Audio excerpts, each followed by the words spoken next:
Imagine this. You're 15, you're bored, you're brilliant with a keyboard, and one night, you break into NASA. Yeah, that actually happened. This isn't some science fiction movie. This is the real story of Jonathan Joseph James, better known in the hacking world by his alias C0MRADE, a name that would go down in cyber history. 1999 was a weird and wild time. The internet was exploding. People were just starting to realize how powerful this new digital world could be. The dot-com bubble was inflating like crazy. Everyone was rushing online, but cybersecurity? Hey, let's just say it hadn't caught up yet. And that's where Jonathan comes in. Jonathan wasn't some hardened criminal. He was a high schooler, lived in Pinecrest, Florida, regular neighborhood, regular kid on the surface. But he had something most kids didn't, a mind wired for code, logic, and systems most adults didn't even understand yet. Now, here's where it gets wild. Jonathan didn't just poke around school servers or mess with his local ISP. No, he aimed higher, much higher. He hacked into NASA and the U.S. Department of Defense. Yeah, you heard that right. He targeted a specific arm of the DoD, the Defense Threat Reduction Agency, or DTRA. If you've never heard of it, that's the agency responsible for, protecting America from weapons of mass destruction. No big deal, right? But Jonathan, using nothing but a home computer, dial-up internet, and his genius, found a way in. And once inside, he didn't just peek around. He downloaded software worth $1.7 million, stole internal emails, and disrupted operations so severely that NASA had to shut down for 21 days. Yeah, 21 days. Gone. Offline. Imagine the chaos. This wasn't just a tech hiccup. It was a wake-up call. A red siren alerting the world that the biggest, most powerful organizations on Earth could be undone by a teenager in his bedroom. But this story, it doesn't have a happy ending, because years later, after the legal battles, after the investigations, after all the media frenzy, Jonathan took his own life. He was only 24 years old. So, what really happened here? Was Jonathan a hero, a criminal, a warning sign, or maybe just a kid in over his head? In this deep dive, we're going to unpack everything, not just the headlines, but the human story, the technology, the consequences, the system failures, and the emotional toll of what it means to live in a world where a teenager can breach national security and never recover from it. This video will take you back to 1999, guide you through the hacks, the investigations, and the haunting aftermath. We'll look at how this case shaped cybersecurity policy, influenced how we view young hackers, and opened up deeper questions around mental health, justice, and the ethics of our digital world. So stick with me, because what happened to Jonathan James? It's not just a story from the past, it's a warning for the future. Let's rewind the clock. The year is 1999. You're in a world buzzing with excitement. Tech companies popping up left and right, investors throwing money at anything with a .com in its name, and families just starting to get dial-up internet in their homes. The internet feels limitless, uncharted, like a digital Wild West. But beneath all that innovation, there's a problem no one really wants to talk about: security. Back then, cybersecurity was like locking your front door, but leaving all the windows wide open. And into this unguarded digital frontier stepped a teenager named Jonathan James. From his small room in Pinecrest, Florida, surrounded by outdated monitors and tangled cords, Jonathan wasn't just surfing the web, he was dissecting it. By the age of 6, he was already exploring tech in ways most adults didn't understand. By 15, he was outpacing government firewalls. Let's talk about what he actually did. Because this wasn't a one-time, oops, I clicked the wrong link kind of deal. This was surgical, strategic, devastating. NASA breach. Jonathan set his sights on NASA, specifically the Marshall Space Flight Center in Huntsville, Alabama. What did he want? Not some photos of Mars or a rocket blueprint. He went for the big stuff, the source code for the International Space Station's life support system. Yeah, life support, the software that controls temperature, humidity, oxygen levels, all the things astronauts need to, stay alive in space. He downloaded 13 pieces of NASA software worth about $1.7 million. This was the real deal, software so advanced and critical that NASA had to shut down their entire system for 21 days to investigate and rebuild. Think about that. NASA shut down because of a 15-year-old. It cost them $41,000 just in contractor hours and hardware replacements alone, not to mention the massive embarrassment. News outlets were buzzing, officials were panicking, and this was just the beginning. DTRA breach, the military angle. Now let's shift gears. What's more terrifying than hacking NASA? How about hacking the Department of Defense? Jonathan also broke into systems run by the Defense Threat Reduction Agency, the DTRA. Sounds technical, right? Let me translate that. They're the team that deals with weapons of mass destruction. James installed a backdoor on one of their servers. From there, he planted a sniffer program, essentially a digital wiretap, and intercepted over 3,300 messages. He didn't just eavesdrop. He stole usernames and passwords, including at least 10 from military personnel. Let that sink in. A teenager in his pajamas had access to parts of America's national defense communication. If he were someone else, if he had sold that info to the wrong people, this could have been a national catastrophe. But it wasn't just about what he took. It was about what he exposed. A terrifying truth that even our most secure agencies were sitting ducks. The damage? Widespread. NASA had to halt projects, rethink systems, and handle a media storm. DTRA had to scramble to resecure its digital walls, wondering how deep the intrusion really went. And across the entire U.S. government, the realization dawned: we are not safe. This wasn't just an oops moment. It was a wake-up call, and the government woke up angry. On January 26, 2000, the knock came. Federal agents, NASA, DoD, and local police all showed up at Jonathan's home. Can you imagine? You're just a kid, and suddenly your bedroom becomes a crime scene. They confiscated his computer, his files, his notes. He was arrested and later charged. By June 2000, Jonathan pled guilty to 2 counts of juvenile delinquency. And on September 22nd, he was sentenced to 6 months in juvenile detention. He became the first juvenile in U.S. history to be incarcerated for cybercrime. That sentence might sound light, but remember, this was new territory. Laws hadn't caught up to the digital world yet, and Jonathan was still a minor. There were whispers about a later probation violation for drug use, possibly landing him another 6 months in a federal facility. Reports are shaky, but they hint at a growing pressure on Jonathan. Legal, emotional, personal, Jonathan's case forced lawmakers and cybersecurity experts to face a new kind of criminal, the digital native. Kids who weren't breaking into houses, but into governments. What do you do with someone like that? Punish them like a hacker? Or rehabilitate them like a teenager who got in over his head? His case raised massive questions. Should minors be tried differently for cybercrime? What if they're smarter than the people trying to stop them? How do you create laws for a battlefield that's invisible? And finally, let's talk about what changed. Because everything did. NASA and the DoD launched new audits, encryption protocols, and digital defense initiatives. Government agencies began training staff on how to spot and prevent cyber intrusions. The case got mainstream attention, which helped push cybersecurity into the national conversation. Jonathan James became a case study, not just in hacking, but in vulnerability. A living example of how the smallest crack in the system could be pried wide open by someone most people would overlook.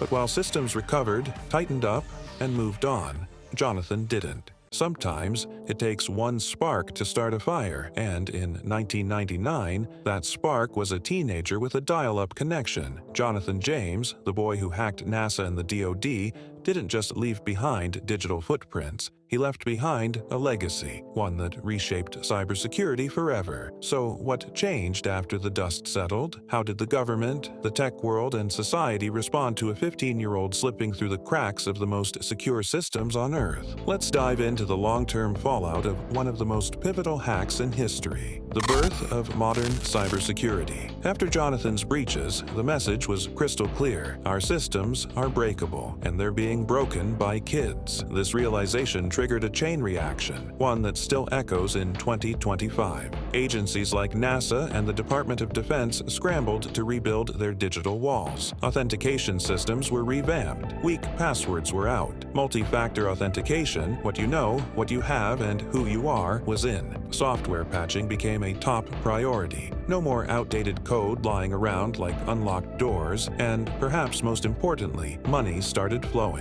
Big money. The US government began pouring serious funding into cybersecurity. It wasn't optional anymore, it was national defense. New agencies popped up. Teams were built from scratch, filled with people who understood that hackers weren't always wearing ski masks. They were often wearing high school backpacks. And something else happened too. Something big. Government plus private sector equals team up. Jonathan's intrusion didn't just shake government buildings. It rang alarms in boardrooms. Companies realized, if NASA isn't safe, how the hell are we? So, for the first time, there was collaboration. Public and private sectors sitting down together, sharing information, working side by side to track, block, and outsmart cyber threats. Programs launched, data shared, red tape slowly cut, and from this came one of the most unexpected results of all: the rise of ethical hackers. Jonathan James may have been prosecuted as a criminal, but he also inspired a movement. Because here's the twist: he wasn't evil. He wasn't trying to destroy anything. He was curious, brilliant, restless, and people began to ask, what if we took that same energy and pointed it in the right direction?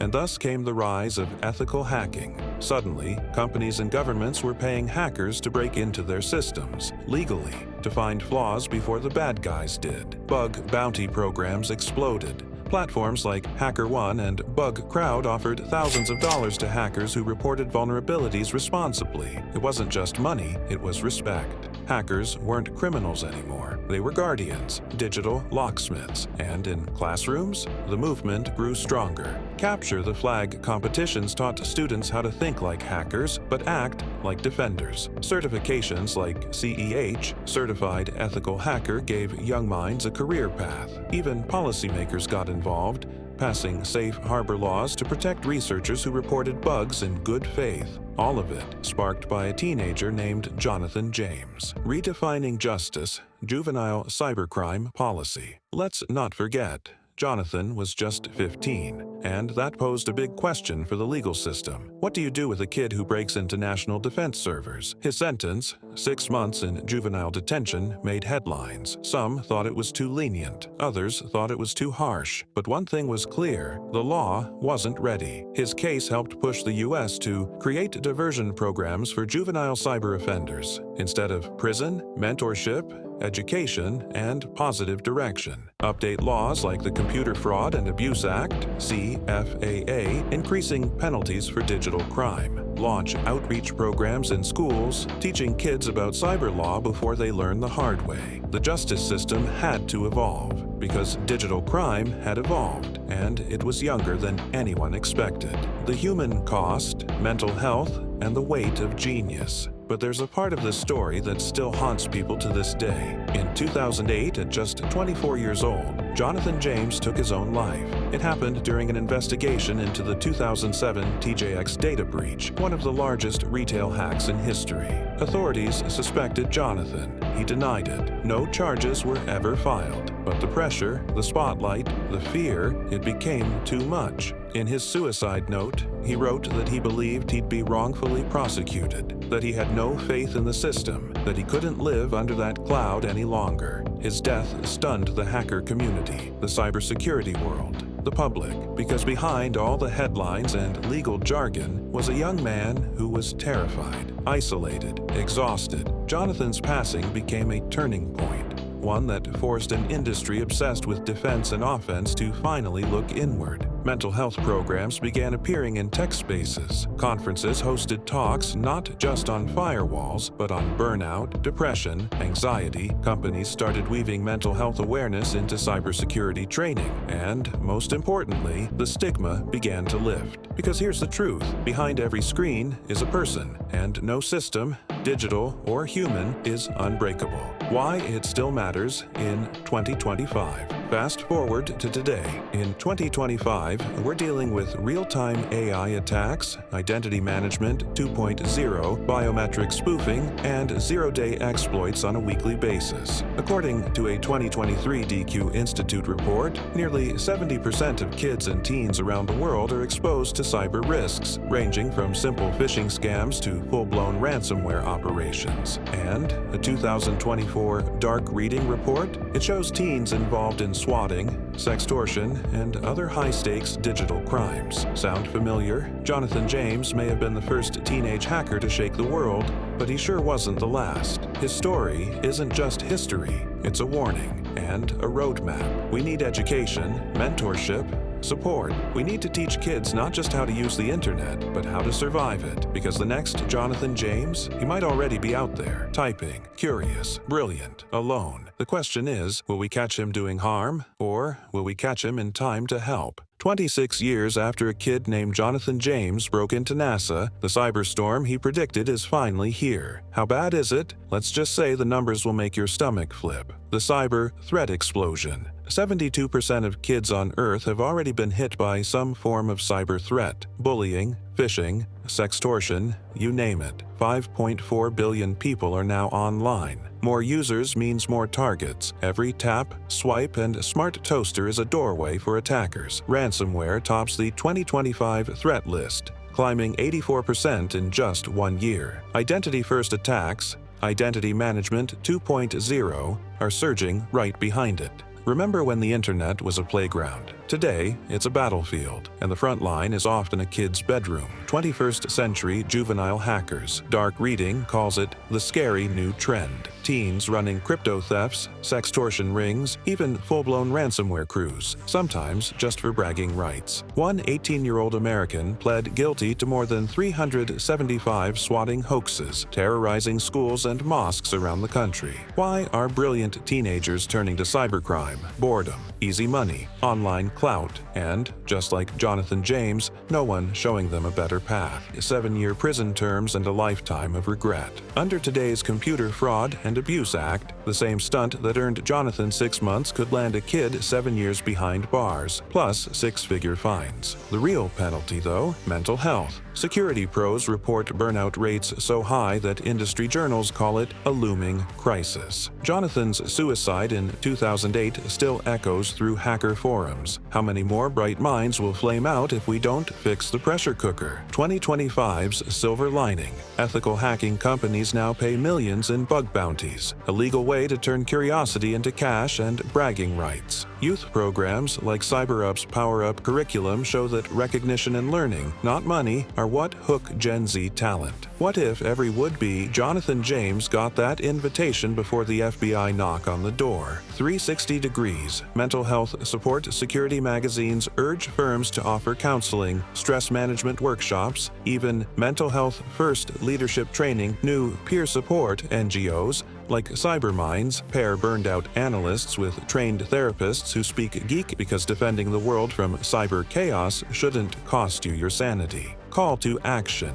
Your next moves level up legally. Join a Capture the Flag or enroll in an online cybersecurity course. Hacking skills, no handcuffs. Hunt bugs for bounties. Sign up on HackerOne or BugCrowd and get paid to make the internet safer. Lock yourself down. Strong, unique passwords plus two-factor authentication equals basic survival kit. Know the stakes. One reckless exploit can equal felony charges, and a mental health spiral no payout can fix. Ask for help. Feeling overwhelmed? Talk to a mentor, counselor, or peer group before the stress talks you into a bad choice. Jonathan James proved a kid can shake the foundations of NASA. What will you do with that power? Destroy or defend? In 1999, a teenager typed a few lines of code and shook the pillars of the U.S. government. Jonathan James, alias C0MRADE, didn't just breach NASA. He cracked open a world that was wildly unprepared for the digital revolution. But the real story? It isn't about firewalls or federal raids. It's about potential and what happens when no one teaches a kid what to do with it. A breach that changed everything. His intrusion revealed the gaping holes in even the most secure systems on Earth. It forced NASA and the DoD to overhaul their digital defenses. It catalyzed a cybersecurity movement that continues to evolve in 2025. It even helped shape how we deal with juvenile hackers through law, through education, and sometimes through empathy. From destruction to direction. Today, ethical hacking is a thriving ecosystem. Young people with skills like Jonathan's are no longer left in the dark. They're being invited in, paid, respected, protected. But that only happens if we continue to educate, guide, and support them before curiosity turns into a crime. A human reminder. Jonathan's story isn't just about a breach in a server. It's about a breach in a system that failed to see the person behind the screen. A system that punished him before it understood him. A world that recognized his talent too late. His death in 2008 didn't mark the end of his influence. It marked the beginning of a question we're still answering. How do we protect the next Jonathan James from becoming the next Jonathan James? Looking forward. In 2025, we stand at a crossroads. Cyber threats are more dangerous than ever. Young hackers are still out there, brilliant and bored, and the line between creator and criminal is razor thin. But we know better now. We've seen what happens when we let talent drift into silence, and we've seen what's possible when we choose understanding over judgment, mentorship over fear, education over punishment. Your move. Empower young minds. Promote ethical hacking. Invest in cybersecurity education, and never ignore the mental toll of a connected world, because the future of cybersecurity isn't just about code. It's about people, it's about purpose, and it's about making sure the next Jonathan James becomes a protector, not a cautionary tale.